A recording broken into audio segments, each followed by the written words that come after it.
Magandang gabi po sa inyong lahat at narito na yung ating 11 p.m. update sa bagyong si Super Typhoon 1 na may international name na Fungwong. As of 11 p.m. po ito na update. Makikita po natin narito po yung kuha mula sa ating Baler radar at makikita po natin narito po yung sentro ng bagyong si Juan at ito po ay naglandfall dito sa may area ng Dinalungan Aurora. Nakita po ninyo no, nung ito'y tumama sa kalupaan na Aurora, halos nawala na po yung mata nung bagyo. Usually po nangyayari po ito kapag yung bagyo ay tumatama sa lupa, nagiging nasisira po yung mata niya dahil po bahagya po itong humihina. Gayunpaman, malakas na bagyo pa rin po ang dala nito. Posible po sa mamayang 2 a.m. update natin ay typhoon category na po mula sa super typhoon ang bagyong si Juan. Pero makikita nyo po no, na ito po ay direktang tumama dito sa may bahagi ng Dinalungan sa lalawigan ng Aurora. So ito po yung nakaranas po ng malalakas na hangin na dulot po ng bagyong Juan. Sa ngayon po, no, as of 10 p.m. naman, ay huling namataan ang sentro ng mata ng bagyong Juan dito po sa may bahagi ng Kasibu sa lalawigan ng Nueva Vizcaya. Sa ngayon ang kanyang lakas ay nasa 185 kilometers per hour, malapit sa gitna, pero makikita nyo po ang kanyang pagbugso ay nasa 255 kilometers per hour. Ito po ay lumakas yung pagbugso niya, lalo tumatama po kasi ito sa kalupaan. At muli po, no, nais ko pong bigyan din na yung mga lugar po, lalo na yung mga nasa taas ng bundok, ito po ay exposed at dahil po doon posibleng mas malakas na hangin yung maranasan nung mga lugar na sa may kabundukan. Kaya po iba yung pag-iingat pa rin. Makikita nyo po, concentrated pa rin itong laki ng bagyo, particular na sa malaking bahagi ng Luzon at ilang bahagi ng Kabisayaan. Kumikilos pa rito ng mabilis sa 30 kilometers per hour pahilagang kanluran or northwestward. Sa ngayon po, no, nakataas pa rin. Bago po yun, ito munang ating latest track ng bagyong Juan. Una po, no, naglandfall po ito at 9:10 p.m. sa Dinalungan sa Aurora. At nung tumama po ito sa lupa, ito ay inaasahan na patuloy na kikilos dito po sa bahagi ng Northern Luzon. At posibleng bukas na umaga, ito ay nasa may Lingayen Gulf na or nasa katubigan ng Pangasinan or La Union. Samantala, makikita nyo po sa track natin, posibleng lumabas ng Philippine Area of Responsibility ang bagyong Juan araw po ng Martes. So, balit pagdating ng Miyerkules ng gabi or umaga po madaling araw ng Huwebes, maaari itong pumasok muli ng PAR at maapektuhan po itong bahagi ng Taiwan. Mapapansin po ninyo, nakikita po natin dito sa Pag-asa na maaari may tumulak sa bagyo na dalhin po ito sa may bahagi ng Taiwan. Kung sakali pong mangyari ito, ay posible pa rin maapektuhan ang ilang bahagi naman ng extreme Northern Luzon. So sa mga kababayan natin sa Batanes, pwedeng makaranas pa rin ng mga epekto ng bagyong Juan once na pumasok po dito ng Philippine Area of Responsibility. Pero araw po ng Biyernes, posibleng maging isang low pressure area na lamang itong bagyong Juan. Nais ko pong ipakita sa inyo yung posibleng daanan ng sentro ng bagyong Juan. Makikita po ninyo, sa ngayon ay nasa Nueva Vizcaya na siya. Kaya posible pong as we speak ay nararanasan na po ang malakas na mga hangin at posible din may mga malalakas na ulan sa mga bahagi ng Ifugao, Mountain Province, Ilocos Sur, Benguet, Pangasinan at sa may bahagi ng La Union. Kaya po, dahil po posibleng by tomorrow morning, pwede pong early morning or umaga, bandang alas 8 ay nasa may West Philippine Sea na po ang bagyong Juan. Kaya mag-ingat pa rin po, no, yung mga kababayan natin dito sa dinadaanan, as we speak po, dinadaanan na ito ng bagyong Juan at nararanasan po nila yung pinakamalalakas na hangin at mga pagbugso ng mga dala po rin ng mga malalakas na mga pag-ulan dito po sa may bahagi nga ng Northern Luzon. Sa ngayon po, no, signal number 5 pa rin sa southern portion ng Quirino, southeastern portion ng Nueva Vizcaya, northeastern portion ng Nueva Ecija, at northern and central portion ng Aurora. Posible pong sa susunod na update natin mamayang 2 a.m. ay ibababa na po natin itong tropical cyclone wind signal number 5 dahil nga po ang bagyong Juan ay posibleng nasa typhoon category na lamang. Gayunpaman, malakas pa rin po itong bagyo na to, no?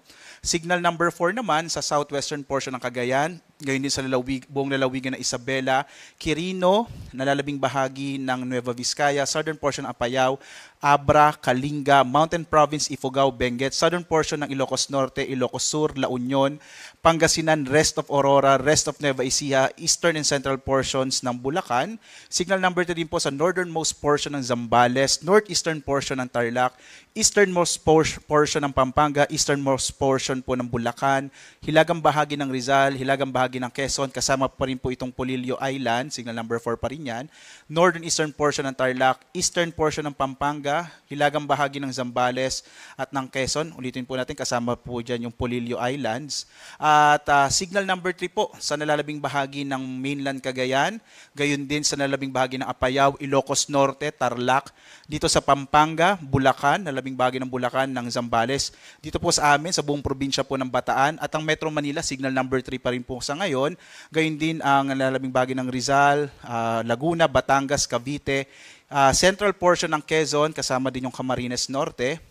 Samantala, signal number 2 naman po dito sa Babuyan Islands, kasama din ang nalalabing bahagi ng Quezon, Marinduque, Romblon, Oriental Mindoro, Occidental Mindoro, kasama po itong Lubang Island, Camarines Sur, gayon din yung Catanduanes, Albay, Sorsogon, northern and central portion ng Masbate, at gayon din kasama po yung Ticao at Burias Island. Ito naman po yung mga lugar na nakataas yung tropical cyclone wind signal number 1, ang Batanes, hilagang bahagi ng Palawan, kasama yung Calamian, Cuyo at Cagayan Silio Islands, nalalabing bahagi ng Masbate, northern Samar, eastern Samar, kasama pa rin yung Biliran, Leyte, northeastern portion ng Bohol, northern and central portion ng Cebu, kasama yung Bantayan, at Camotes Islands, maging ang hilagang bahagi ng Negros Oriental. Wala na po tayong nakataas na tropical cyclone wind signal sa bahagi naman ng Mindanao.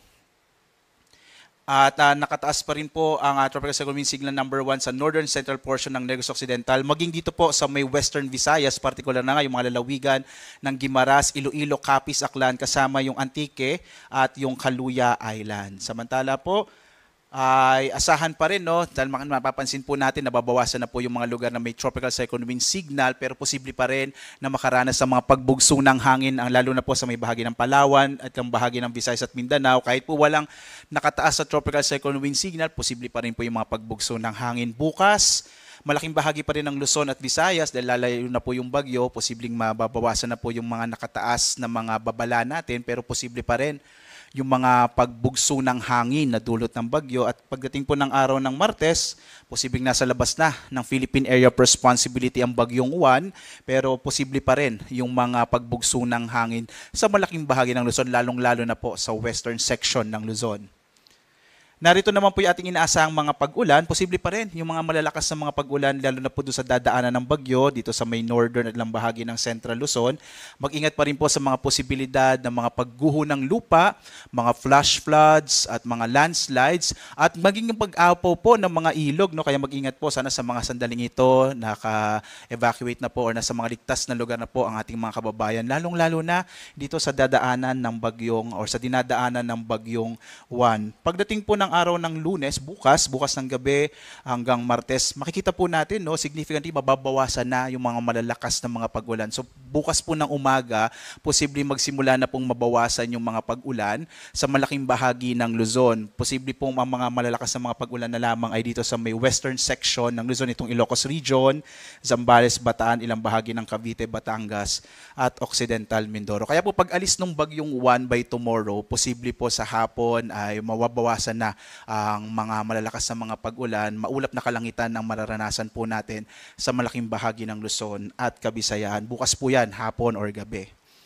At meron pa rin tayong nakataas na storm surge o daluyong. Ito yung malalaking pag-alon ng karagatan, particular po sa mga baybay dagat. Yung daluyong po, ito yung mahampas po dito sa mga baybay dagat po natin. Kaya iba yung pag-iingat, yung mga kababayan natin na nakatira sa mga coastal areas, dapat po nakalayo na po sila, sapagkat hanggang more than 3 meters pa rin po ang inaasahan sa malaking bahagi ng Luzon.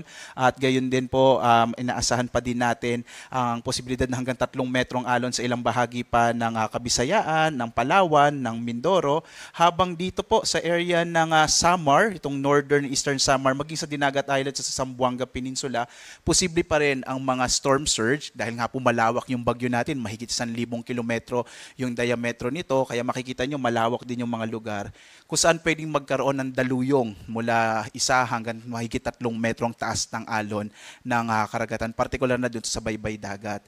At may nakataas pa rin tayong gale warning. Ito yung babala naman natin sa mga malalaking alon sa gitna ng dagat. Makikita po natin halos buong Luzon, maging ang bahagi po ng eastern section ng Visayas at eastern section ng Mindanao, northern part ng Palawan ay mayroon po tayong mga nakataas na gale warning. Delikado po na maglayag yung mga sasakyang pandagat at mga bangka dahil po sa nakataas na gale warning sa malaking bahagi ng ating bansa, magiging napakaalo ng karagatan. Ito ay dulot pa rin ng bagyong Juan. At patuloy pa rin po kayong mag-antabay sa update ng Pag-asa. Mamayang 2:00 po ng umaga, magkakaroon po ulit tayo ng panibagong update sa pagkilos ng bagyong Juan. At maaari pa rin po kayong tumutok sa iba't ibang mga social media platforms sa X, Facebook at YouTube. At inaanyayahan ko po kayo, maaari niyo pong bisitahin yung mga websites ng Pag-asa, pag-asa.doc.gov.ph. At dito po sa panahon.gov.ph, makikita niyo po yung mga heavy rainfall warning, mga flood advisories, thunderstorm information sa buong bansa real time. So maaari po kayong bumisita sa panahon.gov.ph. At muli po na nagbibigay ng ulat sa lagay ng ating panahon live mula dito sa Pag-asa Weather Forecasting Center. Ako si Obet Badrina. Maghanda po tayo lagi para sa ligtas na Pilipinas. Magkita po tayo mamayang 2:00 ng umaga sa update sa bagyong Juan. Maraming salamat po. Mag-ingat po tayo.